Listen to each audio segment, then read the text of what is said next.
வணக்கம். ஏப்ரல் 23 அடுத்த 5 ஆண்டுகளின் தமிழ்நாட்டின் தலையெழுத்தை தீர்மானிக்கப் போகிறது நீங்களும் நானும் தான். நம்மளுடைய தலைவனை தேர்ந்தெடுப்போம். சரியான அரசியல் தமிழ்நாட்டை ஆள வேண்டும். நம்ம ஒவ்வொருவருடைய ஓட்டும் நமக்கானதல்ல, நம்மளுடைய குடும்பத்திற்கானதும் நம்மளை நம்பியிருக்கும் அக்கம் பக்கத்தினர், உங்களுடைய வீட்டு பக்கத்தில் உள்ளவங்களையும் நம்பியிருக்கும்.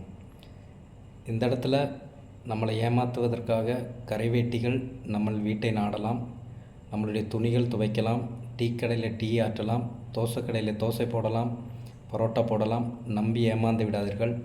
ஒரு பிரியாணி பொட்டலத்திற்க வேண்டியும் நம்மளுடைய ஓட்டை விற்றுவிட வேண்டாம். சரியான நேரத்தில் நம்மளுடைய தலைவர்களை தேர்ந்தெடுக்காவிட்டால் நம்மளுடைய 5 ஆண்டு காலத்திற்கு நம்மளுடைய விதியை யாராலும் மாற்ற முடியாது. ஏமாந்து விடாதீர்கள். சரியான தலைவரை தேர்ந்தெடுங்கள். ஜெய்ஹிந்த்.